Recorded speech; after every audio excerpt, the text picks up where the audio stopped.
이 시간에 주님의 말씀을 볼 때에 주님이 말씀을 통해서 우리와 함께 동행하고 계심을 알 수 있게 도와주시옵소서. 우리는 인간으로서 모두가 다 같이 기쁜 삶을 살고 싶습니다. 그러나 그것이 하나님의 말씀을 통해서만, 하나님을 통해서만 이루어진다는 것을 믿습니다. 그렇기 때문에 부족한 저의 입을 통해서 말씀이 전해지지만 하나님이 우리의 귀를, 우리의 마음을 하나님 말씀에만 열리게 도와주시옵소서.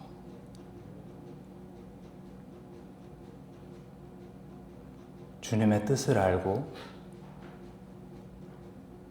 우리를 위한 주님의 마음을 알고 주님의 사랑과 은혜를 더욱 깊이 알 수 있는 말씀의 시간이 되기를 기도합니다. 이 모든 말씀 예수님의 이름으로 기도했습니다. 아멘.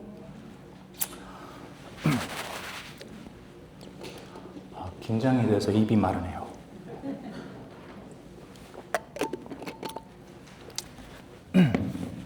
여러분 잘 지내셨나요? 저희가 매주 얼굴을 보기는 하지만 거의 따로 지내기 때문에 여러분은 어떻게 예배를 드리고 계신지, 하나님과 더 가까워지고 계신지 저는 사실 잘 알 수가 없고, 아마도 여러분도 저희 EM 쪽에서 어떻게 하고 있는지, 잘 지내고 있는지 알기 어려우실 겁니다. 그래서 저는 이렇게나마 목사님이 여행을 하시는 동안 함께 예배를 드릴 수 있다는 것에 저는 하나님의 은혜이고 굉장히 감사한 일입니다. 아마도 제 생각에는 이번 해에 총 4주 정도, 그러니까 4번의 설교를 여러분과 함께 할 수 있을 것 같은데요. 이번 주와 다음 주가 첫 2번이고요. 4주 모두 이제 여러분과 함께 죄에 대해서 나누고자 합니다. 지금 우리가 TV를 보던 인터넷을 보던 세상 어디를 봐도 너무나도 어수선하지 않습니까? 통계학적으로 이제 2026년에 대략 6,300만 명이 죽을 예상이라고 합니다. 그 6,300만 명의 죽음 속에 현재 진행되고 있는 130여 개의 전쟁이 기여를 하겠죠. 그리고 전쟁 외에도 너무나도 많은 문제들이 죽음이라는 결과를 가져오죠. 미국에 관한 사망 원인 통계를 보면 2024년에 심장병으로 죽은 사람, 미국만입니다. 68만 명, 암으로 죽은 사람 62만 명, 사고로 죽은 사람 19만 7천 명, 저처럼 뇌졸중을 겪고 그 다음에 죽은 사람은 16만 6천 명, 당뇨병에 의해서 죽은 사람 9만 4천 명, 간 질환에 의해서 죽은 사람 5만 2천 명, 그리고 자살로 인해서 죽은 사람 4만 8천 명입니다. 죽음이라는 인간으로서 가장 큰 문제 이외에도 우리가 살아가는 데에 우리가 겪는 문제들이 너무나도 많습니다. 우리를 어려움으로 몰고 가는 원인들은 수두룩하죠. 여러분은 크리스찬 생활을, 교회를 다닌 세월이 오래 되셨으니까 제가 아마 이 모든 문제들의 원인은 무엇입니까? 라는 질문을 묻는다면 여러분은 아마 맞는 대답을 하실 겁니다. 죄가 문제다라고 하시겠죠. 그러나 우리가 평상시에 사실 죄가 뭔지, 어떻게 정의를 해야 하는지, 내 삶 속에서 죄가 어떻게 나타나는지 잘 모를 때가 많습니다. 대답은 시원하게 쉽게 우리가 할 수 있지만 정작 내 삶 속에서 죄를 판단하기는 어렵습니다. 제가 잠깐 이 부분에 대해서 생각해 봤는데 남의 죄는 또 잘 보이더라고요. 특히 남편의 죄 잘 보이지 않습니까? 그렇지만 내 속에 있는 죄는 조금 더 보기가 어렵습니다. 예를 들자면 여러분이 그리고 제가 이렇게 교회 나와 예배 드리는 것이 겉으로는 좋아 보이지만 충분히 죄가 될 수 있습니다. 여러분이 찬양을 하고 성경을 읽고 공부하는 것도 죄가 될 수 있습니다. 여러분이 자녀를 위해 희생하고 교육하고 쉽게 말해 모든 뒷바라지 하는 것도 모두 죄가 될 수 있습니다. 왜냐? 성경적인 기준이 행동의 기준이기보단 영적인 기준이기 때문입니다.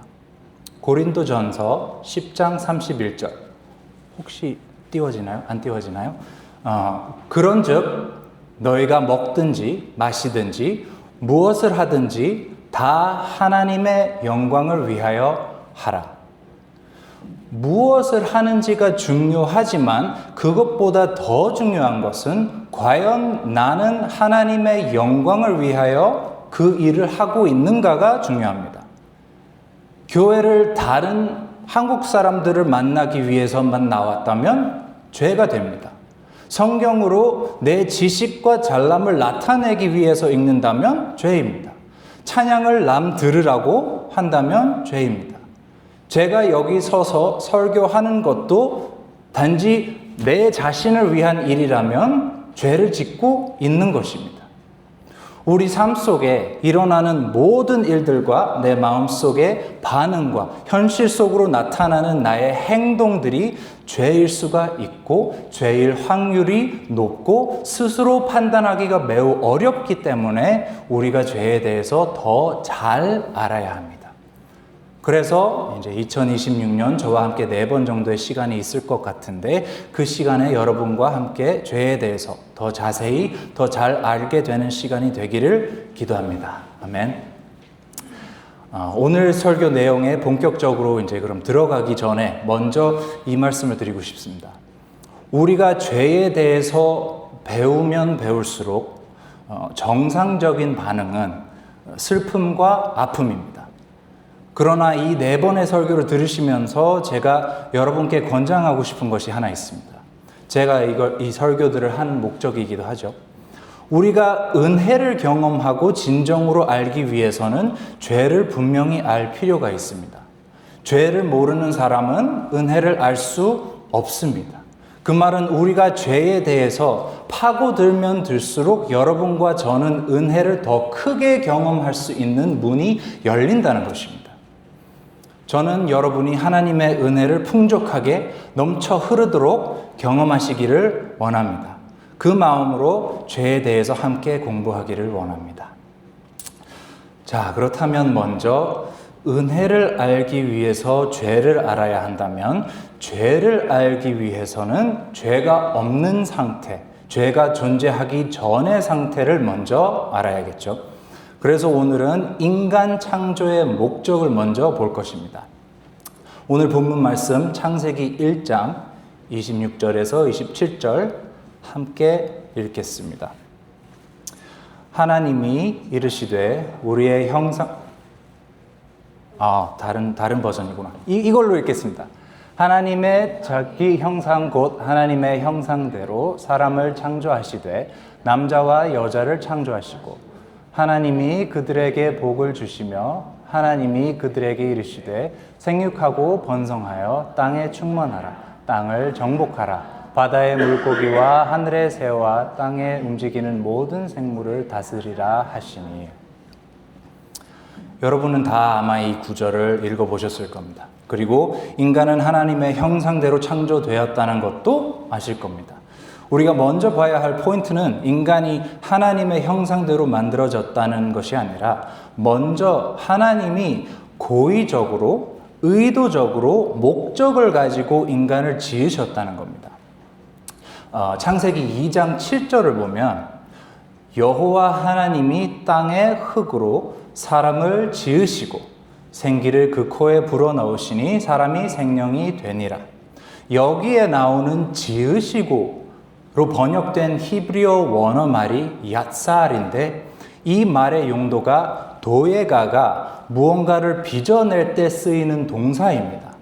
그 말은 하나님이 인간을 지으실 때 마치 장인이 자신의 걸작을 빚어내듯 곡선마다 신경 써서 의도를 가지고 빚어내듯 마음속에 정확한 구상을 품고 지으셨다는 겁니다. 인간을 인간의 모습으로 지으실 때에 정확한 하나님 마음속에 목적이 있었다는 겁니다. 또 오늘 본문 말씀 속에서 하나님이 이르시되 우리의 형상을 따라 우리의 모양대로 우리가 사람을 만들고 라고 써있죠. 그 말은 삼위일체의 하나님이 숙고하여 인간을 만들기를 결정을 했다는 겁니다. 다른 모든 창조물을 이렇게 돌이켜보시면 하나님이 이르시되 라는 전제로 창조되었지만 그렇게만 적혀 있거든요. 인간만이 하나님이 이르시되로만 끝나는 것이 아닌 우리가 사람을 만들고 그리고 어떻게 사람을 만들고라는 고민 끝에 창조된 특별한 존재입니다. 하나님은 인간을 창조할 때 명확한 뜻과 의도가 있었다는 것입니다. 그렇다면 그 의도가 무엇일까요? 여기서부터 이제 하나님의 형상을 따라 하나님의 모양대로라는 그 부분이 나오는 겁니다. 먼저 하나님의 형상. 여기서 나오는 형상, 셀렘이라는 말은 닮음을 뜻하는 말입니다. 고대 근동에서 왕들은 자신들의 권위를 상징하기 위해 통치하던 영토 내에 자신의 셀렘을 세웠습니다. 하나님이 인간을 창조하실 때에 그의 목적 중 이 셀렘, 하나님의 권위를 대표하여 그 권위를 나타내는 닮음의 존재로 창조하셨다는 겁니다. 그 다음 하나님의 모양대로. 이거는 좀 독특한 부분이 있는데요. 요한복음 4장 24절 함께 읽어주시면 감사하겠습니다.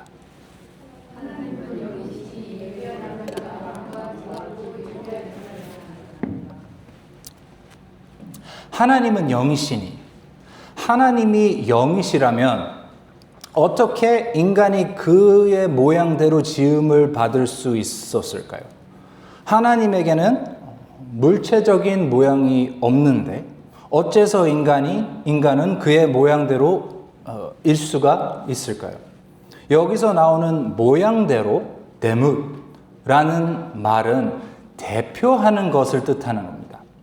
하나님의 역할을 세상에서 대표하여 행하는 존재라는 것입니다.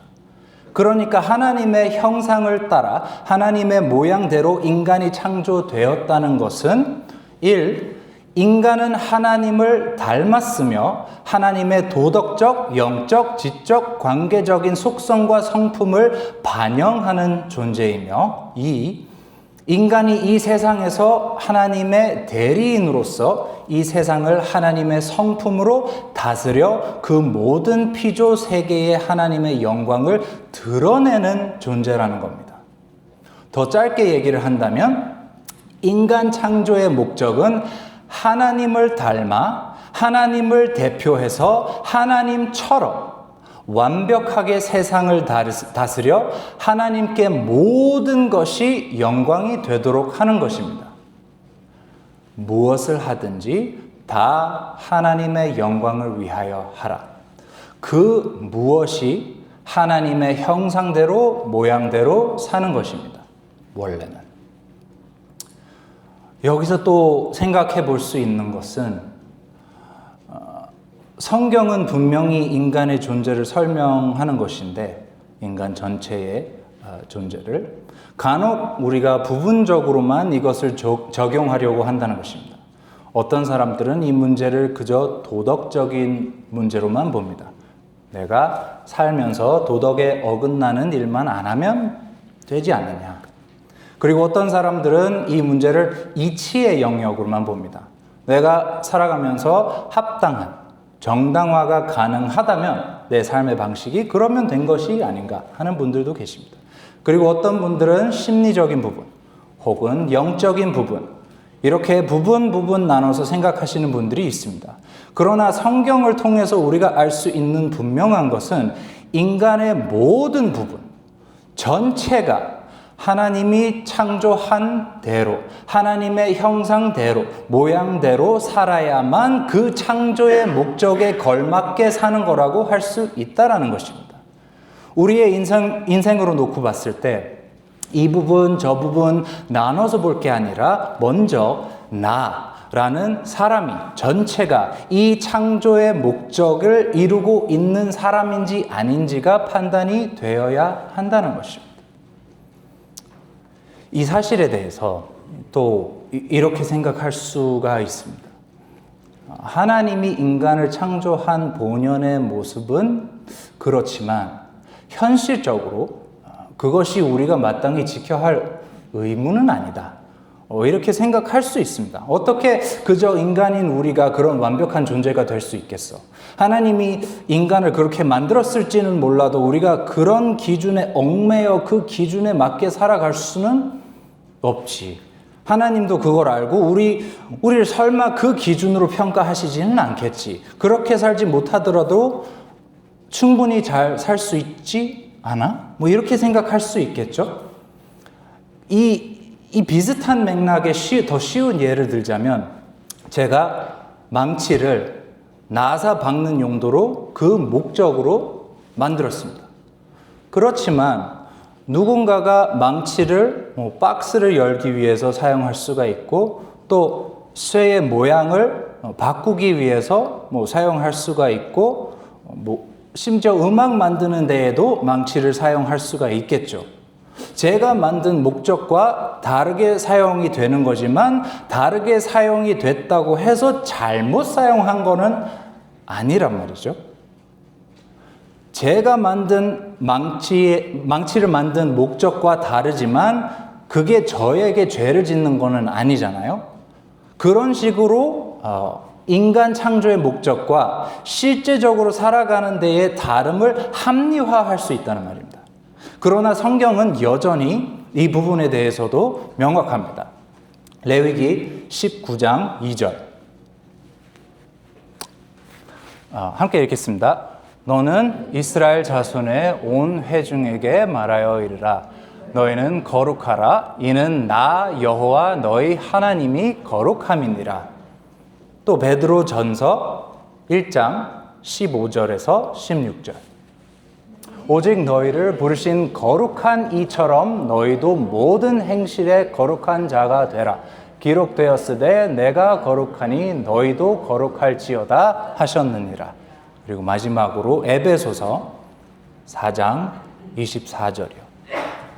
하나님을 따라 의와 진리의 거룩함으로 지으심을 받은 새 사람을 입으라.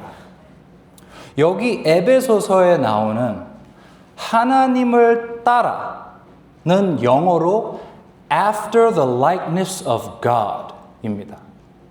그리고 인간이 창조될 때에 하나님이 하신 말씀이 Let us make man in our image after our likeness 라고 써 있습니다. 하나님이 인간을 바라보실 때에 어떤 기준으로 바라보시느냐? 하나님이 인간을 창조하실 때에 가지셨던 목적과 그 완벽한 뜻을 기준으로 바라보신다는 겁니다. 창세기 9장 6절을 함께 보겠습니다. 다른 사람의 피를 흘리면 그 사람의 피도 흘릴 것이니 이는 하나님이 자기 형상대로 사람을 지으셨음이니라. 하나님이 인간에게 규율을 정해 주실 때에 그 기준이 하나님이 자기 형상대로 사람을 지으신 기준에 의해서 정해 주셨다는 겁니다.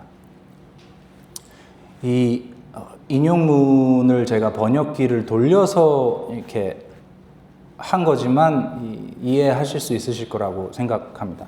칼뱅이 천상의 창조주께서는 인간이 아무리 타락했을지라도 여전히 자신의 본래 창조 목적을 염두에 두고 계시다라고 했습니다. 창세기 9장 6절은 타락 이후 그리고 노아 홍수 이후의 말씀입니다. 그 말은 하나님께서는 여전히 그의 형상대로 사는 것을 도덕적 의무의 기초로 삼으신다는 것입니다. 그 형상은 인간에게서 철회되지 않았으며 따라서 그 기준, 그들이 살아내야 할 기준도 또한 낮아지지 않았다는 겁니다. 즉 하나님이 인간을 창조하신 그 목적이 곧 우리의 의무라는 것입니다. 그렇다면 우리는 이제 드디어 죄라는 문제에 도달합니다. 로마서 외우신 분들도 많겠지만 로마서 3장 23절 모든 사람이 죄를 범하였음에 하나님의 영광에 이르지 못하니. 오늘 저희가 나누는 말씀과 어떻게 연결이 되는가? 여기에 나오는 죄를 범하였음에는 헤마르톤입니다. 헤마르톤의 어근은 헤마르타노입니다. 헤마르타노의 뜻은 to miss the mark, 목표를 빗나가다입니다. 이 구절에서 목표가 무엇입니까? 하나님의 영광. 여기서 이르지 못하더니의 시제는 현재 시제입니다. 다시 말해 우리의 현재 계속해서 진행되는 상태는 하나님의 영광에 이르지 못하고 있는 죄를 범한 상태인 것입니다. 하나님이 인간을 창조하신 궁극적 목적이 뭐라고 얘기했습니까? 하나님을 닮아 하나님을 대표해서 하나님처럼 완벽하게 세상을 다스려 하나님께 모든 것이 영광이 되도록 하는 것입니다. 그것이 인간의 존재 의미이자 살아가는 목표입니다. 그런데 우리는 헤마르타노, missed the mark, 목표를 빗나갔다는 것입니다. 하나님의 영광을 이 세상에서 드러내지 않기에 하나님의 영광에 이르지 못하고 있는 겁니다.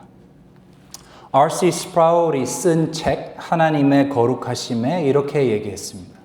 우리는 하나님께서 의도하신 목적대로 생명의 선물을 사용하지 않았습니다.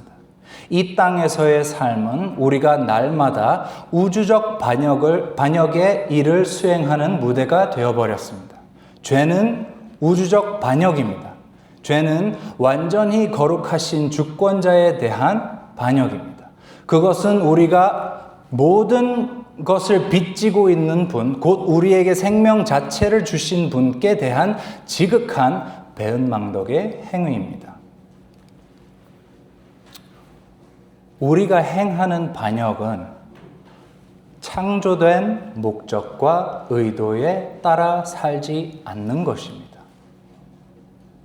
어쩌면 우리가 이 문제에 또 하나의 문제를 얹고 있을지도 모르겠습니다. 이것이 얼마나 큰 죄인지 인지하지 못하고 살아간다는 것입니다. 그래서 우리가 이거를 공부를 해야만, 계속 되새김질 해야만 한다는 것입니다. 루터가 말했습니다. 죄를 더 축소할수록 은혜의 가치는 그만큼 더 떨어지게 된다. 설교 시작할 때 제가 말씀드렸죠. 은혜를 충만하게 경험하기 위해서는 죄를 그만큼 충분히 이해해야 한다고. 다음 주에는 죄의 정의와 원천이라는 제목으로 또 함께 설교 내용을 나눌 텐데요. 오늘은 마지막 한 가지 포인트로 마무리 짓겠습니다. 우리의 이 창조의 목적대로 살지 못하는 죄인의 상태를 에베소서 2장에서 허물과 죄로 죽었던 너희로 표현합니다. 오늘 말씀 내용을 잘 알아들으시고 자기 성찰이 빨리 되시는 분들은 이게 하나님 앞에서의 나의 진정한 모습이구나 라는 생각이 드실 겁니다. 어쩌면 서론에서 말씀드린 것처럼 마음속에 죄책감과 슬픔과 아픔이 생겼는지도 모르겠습니다. 그렇지만 우리는 지금 복음을 향해서 가고 있다라는 말씀을 꼭 드리고 싶습니다. 고린도 후서 3장 18절 함께 읽겠습니다. 우리가 다 수건을 벗은 얼굴로 거울을 보는 것 같이 주의 영광을 보매 그와 같은 형상으로 변화하여 영광에서 영광에 이르니 곧 주의 영으로 말미암음이니라. 하나님은 죄를 범한 그의 영광에 이르지 못하는 우리를 그냥 내버려 두시지는 않으셨습니다. 하나님은 예수님을 통해 성령님을 통해 일하고 계십니다. 그와 같은 형상으로 변화하여 영광에서 영광에 이르게끔 일하고 계십니다. 하나님은 여러분과 저를 그의 형상 따라 그의 모양대로 창조하셨습니다. 우리가 그 닮음을 통해 하나님을 대표하여 이 세상의 모든 만물이 그의 영광이 되게 그의 영광을 보게 하기 위해서입니다. 그러나 우리는 그 목적에 도달하지 못합니다. 그 목표를 늘 빗나갑니다. 그러나 그것은 우리의 끝이 아닙니다. 예수님이 진정한 하나님의 형상으로 이 세상에 나타나 우리로 하여금 그와 같은 형상으로 변화시키십니다. 그것이 은혜입니다. 그것이 사랑입니다. 그것이 우리의 구원입니다. 여러분 믿으십니까? 아멘. 그럼 이제 함께 주 하나님 지으신 모든 세계를 찬양할 텐데요. 이 찬양하시면서 찬양보다는 하나님이 지으신 이 세상 천지의 목적, 그리고 그가 나타내고 싶어 하시는 그의 영광을 생각하시면서 묵상하시면서 함께 찬양하기를 원합니다.